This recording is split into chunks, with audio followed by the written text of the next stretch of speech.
It is the biggest game in AFC Rushton and Diamonds history. The first time in our history that we reached the first round proper of the FA Cup. This is huge, both on sporting terms, but also in our attempts to sort out the club's finances. Let's have a go at this. Let's see what we can do against the League Two team.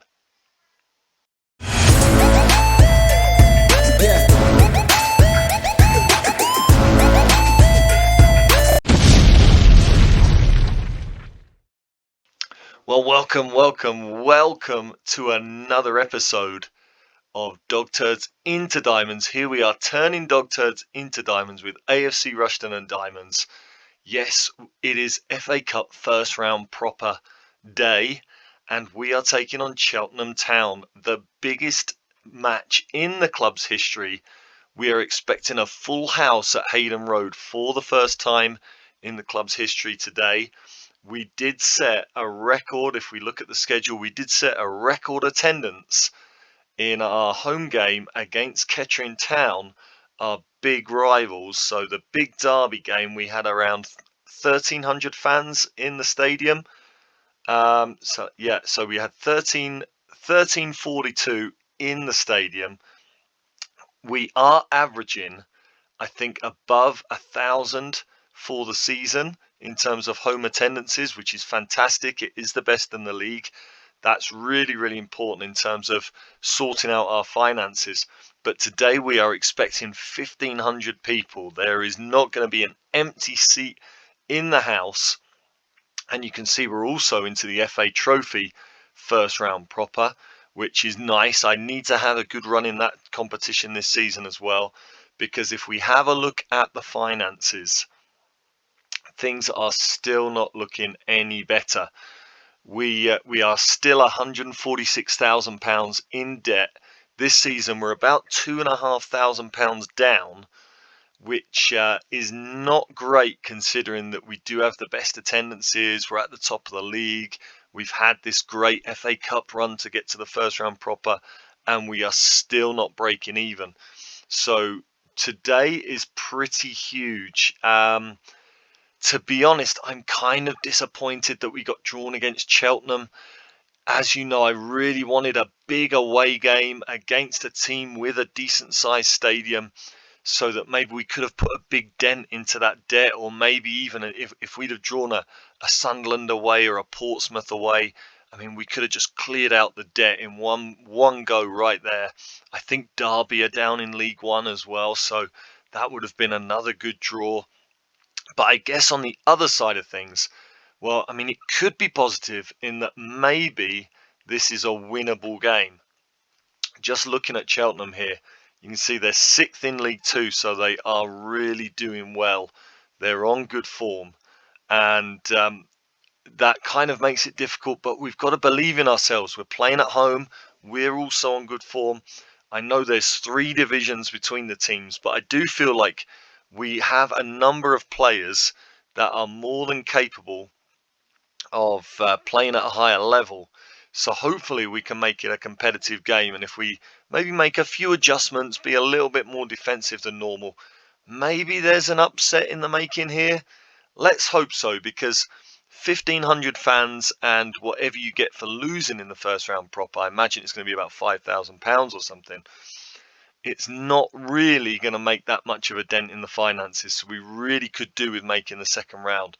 As historic as it is that we've got to the first round, and we should be obviously really pleased with that, we really do need to get to that second round. So a tough game, but a really good challenge for us.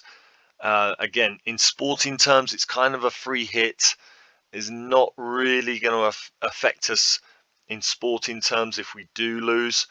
If we go back to what's been going on since you were last here, so obviously we played Kettering in our last televised game. We've only played 2 games since then. We went away to Alvechurch and got a lovely 2-1 win. I was really pleased with this because if you remember, after we won the league last season, we then played at home against Alvechurch and they beat us 3-1.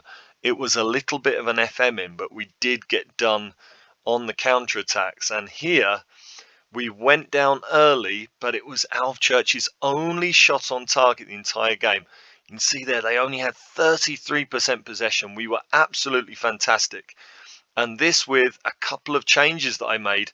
Fenlon came in at right back, Richardson came in at centre back, O'Neill came into the midfield, and Spencer came on at number 10.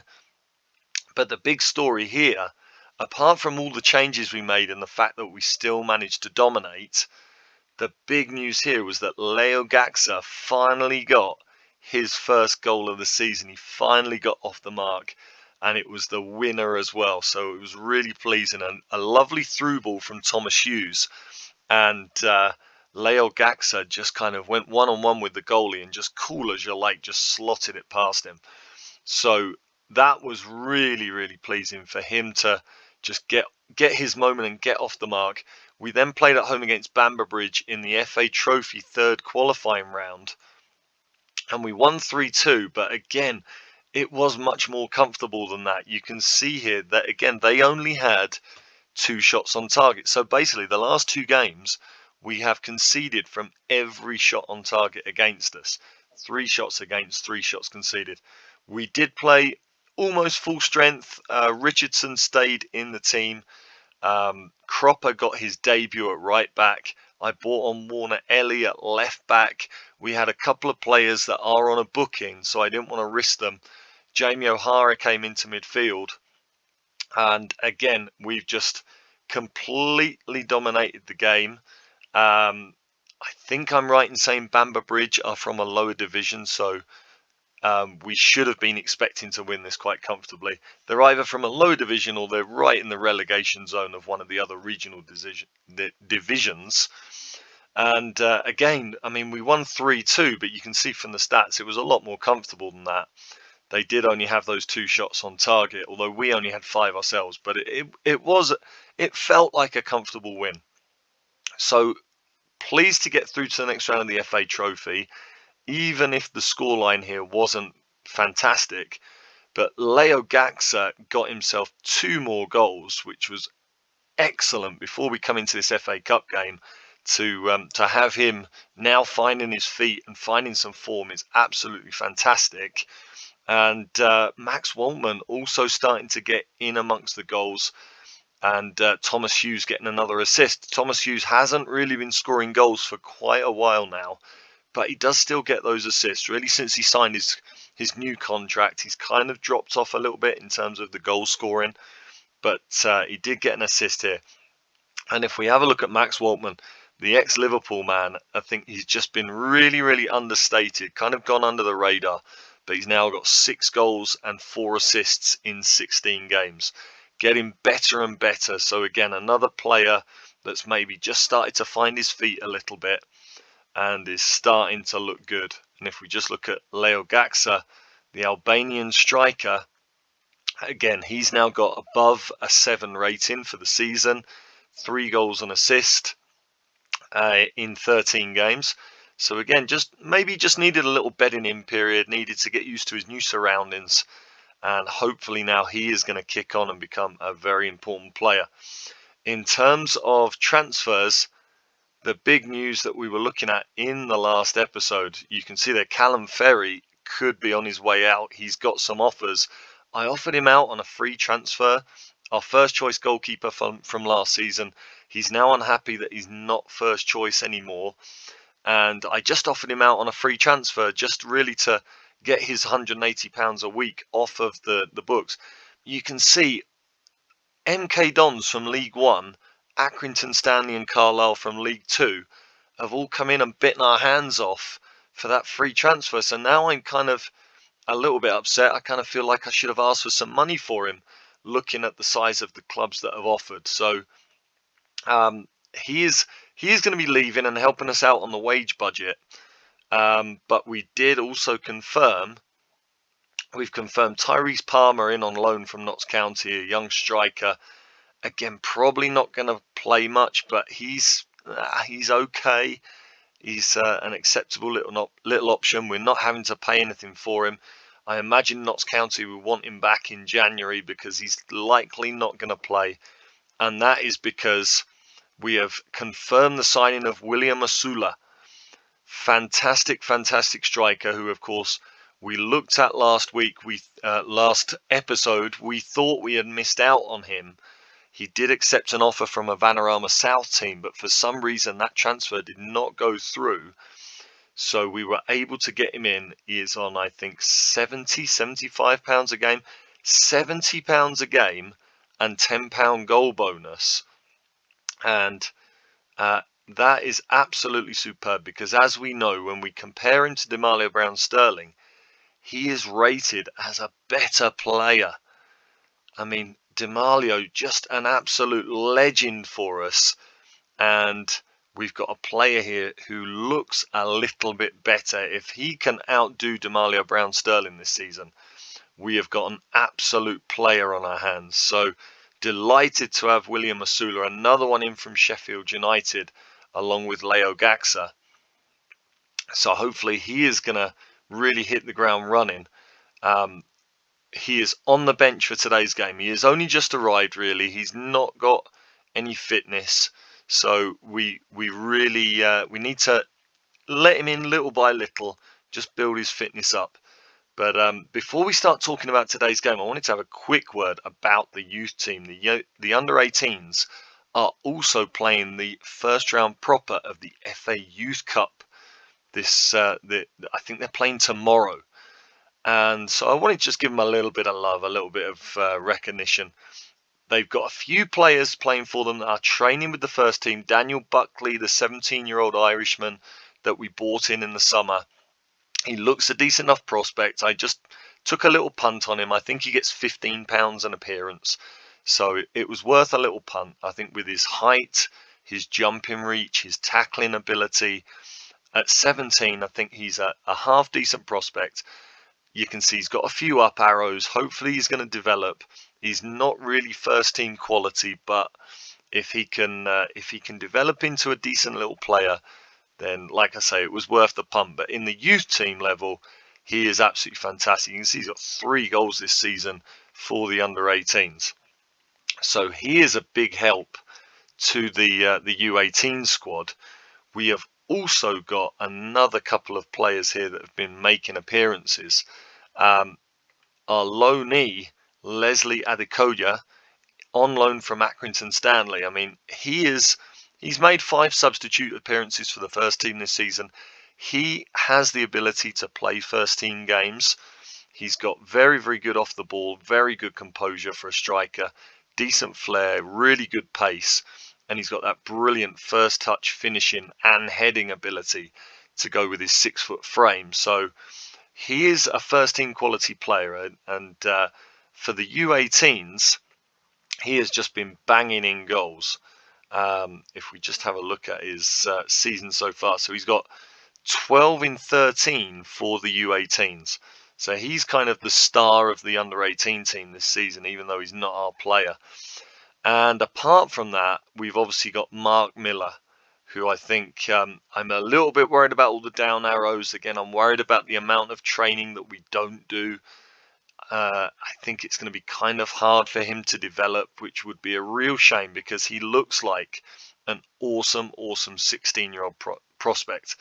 I think if you had this 16-year-old in a Premier League squad, I think he would be one of your under-18s that you really looked at as a top prospect for the future. So he's made a couple of first team appearances this season, but again in the FA Youth Cup, I mean, he is just an incredible player to have for the youth team. So with those 4, it kind of gives us a really strong team for the FA Youth Cup. If we look at the under-18 squad, and if I just have a look here, let's have a look at reports. So if we just look at the U18 squad by potential, you can see the majority of the players with potential are trialists or the loanees that we've got in that are set to play with the youth team. But then if we look at, I just signed last season. I didn't really talk about the youth intake last season because, I mean, it just wasn't very good and I wasn't really giving much priority to it. But we did sign Dominic Mullen from last season's intake. He is a left back although he's here it says he's primarily a midfielder. As a left back, I think he looks decent enough for a 16-year-old with 11 tackling. Again, he's nowhere near ready for the first team right now, but hopefully he'll develop, although he's not at the moment. But we just took a little bit of a punt on him. And Ernie Felgate is a goalkeeper. Again, he's got decent reflexes, okay handling, okay kicking. Again, he's one that if he develops, I mean, he might develop into a bit of a squad player, but we'll just see what happens. After that, well, the older players, Nimesh Clarence and Paddy Lindley, were training with the first team last season. They no longer are. Nimesh is a midfielder. He's suffering a little bit from the lack of passing, but again, at youth team level, he kind of does okay. And Paddy Lindley, who did get a first team appearance off the bench last season, he's a defensive midfielder, but again, he's got really poor first touch, really poor passing. He looks more like a central defender until you realise he's only 5'9". So again, I don't expect him to get to the first team. He's out of contract at the end of this season. But again, at youth team level, he's got a few things to offer for the team. Outside of that, Guillaume Pugh, a young Welshman, really good mentals, decent enough tackling. Outside of that, pretty poor. So again, I don't expect him to make the first team, but at youth team level, he's got enough about him to really help the team. And Dominic Conroy is a midfielder or left winger, decent first touch and passing, okay vision. Again, he's a player that's got a little bit about him at U18 level. I don't expect him to ever develop enough to make the first team, but he's one of the players that's really helping out on the youth team's FA Cup run. What else did I want to tell you about? Well, there is something that I've forgotten since the very start of the season. You can see our coaching team is basically rated as having the highest average in the division. That is because in the summer I actually added an extra coaching spot, and we brought in ex-England, Chelsea, Liverpool and West Ham superstar Joe Cole as a coach. He's currently studying for his UEFA Pro license, so hopefully he's going to get a bit better than he actually is at the moment. But he's got 11 tactical coaching ability, and his discipline and determination is really, really good. So I'm hoping he can be a coach that can maybe go up the leagues with us, but he will need to improve in terms of those coaching stats. For our division, it's decent enough, but to move up into the higher divisions, he will have to improve a lot. But he gives us a little sparkle of stardust to our AFC Rushden and Diamonds coaching team. So really pleased to have him in. I did identify him in our very first season, but I never had the coaching spots to bring him in. So he's here now and really helping out the coaching staff there.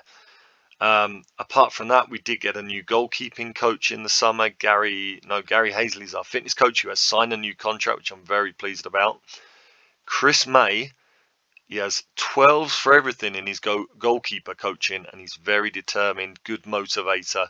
So he's a major upgrade on last season for our goalkeeper coaching. And apart from that, we also got a new head performance analyst, Paul Beckford, who's 11 analysing data and 10 determination. So it doesn't look like much, but it is an improvement on what we had. So we're just sort of gradually improving things. So yeah, that's where we are. That's where we are. The team for today to take on Cheltenham Town then. We are going with the established first 11. You can see Bailey Clements and King James are on a yellow card. That's why I didn't play them in the last couple of games. Make sure they were available for this one. We've got Blair in goal, who is obviously performing brilliantly as the first choice goalkeeper. Williams and Clements are the fullbacks. Honorary Ase and Sowunmi, the twin towers, at the back. James and Hazeman in midfield. Waltman and Hughes on the wings, and Jack Brown behind Leo Gaxa up front.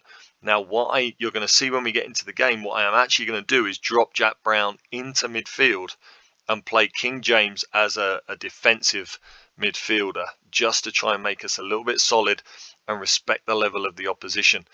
On the bench, Matt Richardson and Jim Fenlon. Jim Fenlon is still here. I've decided to keep him around until our FA Cup run ends, and that is just because he can play both fullback positions, so it's just really handy to have somebody with that little bit of flexibility and adaptability on the bench. But yeah, I'm going to get his £250 a game off of the books, and Cropper will then take his place on the bench.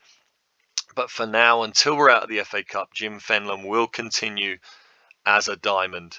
Liam O'Neill also on the bench with Jamie O'Hara. I'd love to get Jamie O'Hara on today. He's been a big part of our progress, the 37-year-old ex-Premier League player. So hopefully he gets the opportunity to get some minutes. Mark Miller, the 16-year-old. A little word on Morton Spencer.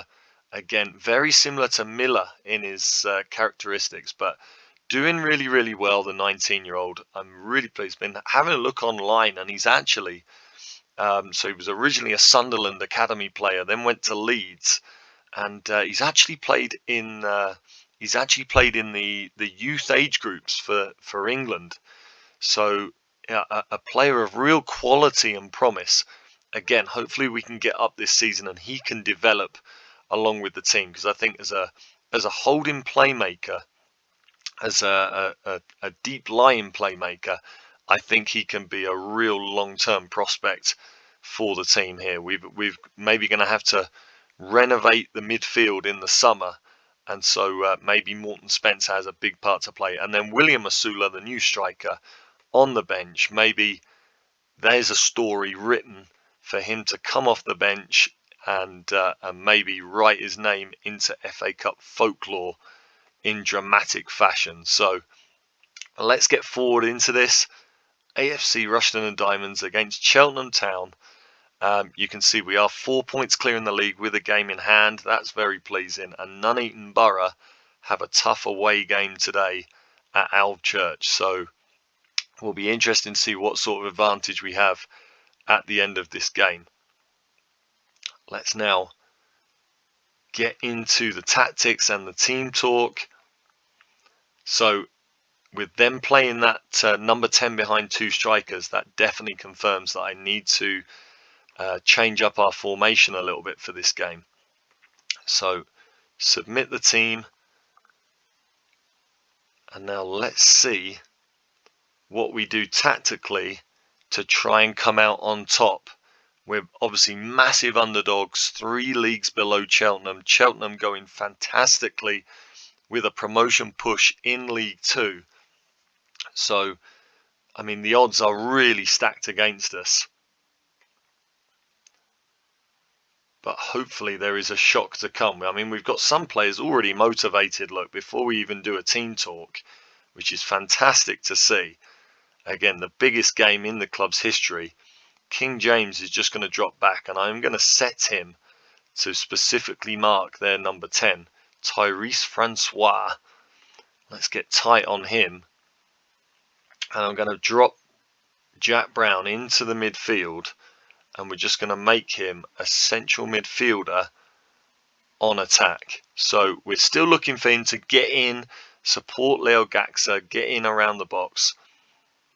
And the only other thing I'm going to do here in terms of specific marking is I'm going to set our wingers to track their fullbacks, just to make sure that we're not allowing them any numerical advantage.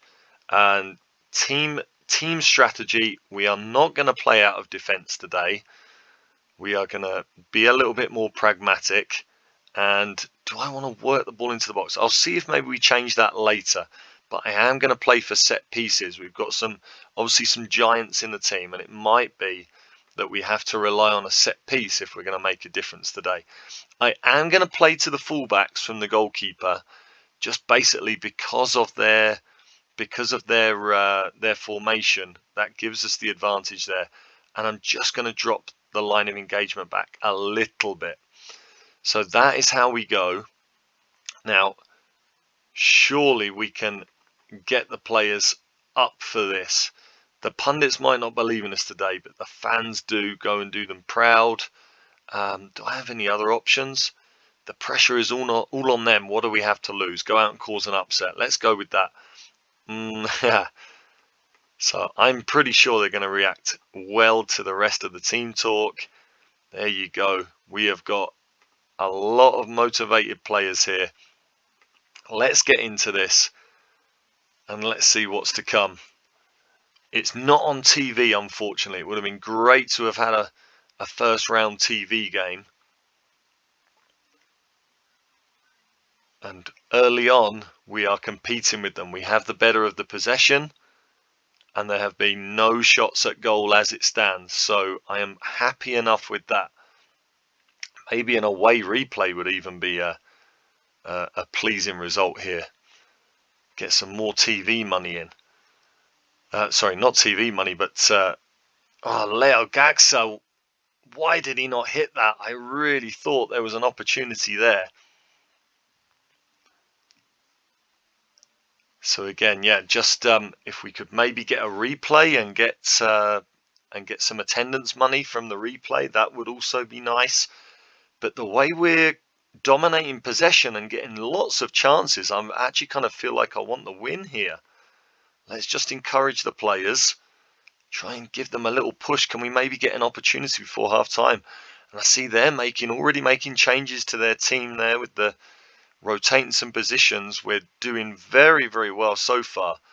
Hazeman back in for Hughes. Was he onside? Is this going to count? It does. Jack Brown has put us 1-0 up in the biggest game of our history.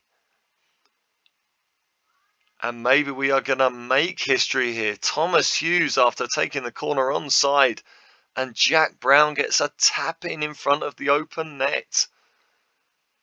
Absolutely fantastic first half. I mean, they have not even been in this.